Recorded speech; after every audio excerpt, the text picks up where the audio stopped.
Well, this is Guns, Knives, Watches, and welcome to our temporary lab set up at our house. Now, of course, we know it's going to be coffee and eggs. It's going to be a coffee shop. We've got, of course, knock boxes. I've got a mechanical tamper there, and so, cheating, but it's very scientific. A Mazer mini grinder, which is good for the home, but not really good for a commercial setting. I'd recommend getting larger grinders. It's just expedient thing. A La Marzocco GS3.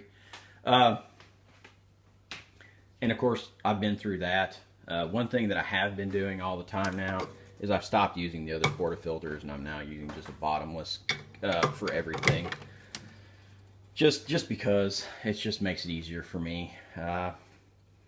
Unless you want to basically turn 2 shots. If you want to pour 2 shots and just divvy them out in different cups. But when you need more space, we just simply got a $120 table, set it up in the middle of our kitchen, and of course doing Chemex pour over coffee also. If I was going to get one, I would definitely get one with a glass handle as opposed to the classic style that has the wood and leather and stuff. That's just not going to work. Monin syrups and stuff, and I think you saw probably the sauces over there. Of course, Mrs. Guns, Knives, and Watches, she's been working on her smoothies, and there's some quiche.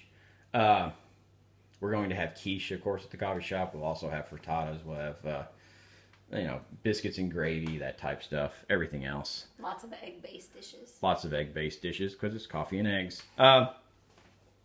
Also, we're going to be doing some sous vide stuff. This is a sous vide professional from Polyscience. With just an 18 liter, just a small deal right now. Small vat, just for temporary use. Won't take up much space. Of course, we're using Chemex filters. We're going to be having soups. So we've got our Staub Coquette there. And then we've been using,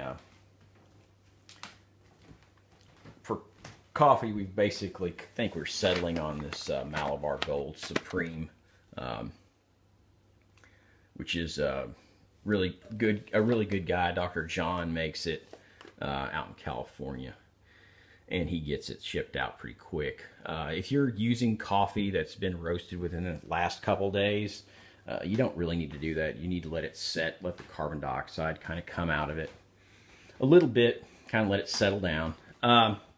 Still really happy with the Vitamix mixers, and it's really not my area. That's Mrs. Guns, Knives, and Watches, and we've been using a combination of frozen fruit, some fresh fruit, and juices, and even some freeze-dried fruit. They all have different textures. They all use different amounts of liquid.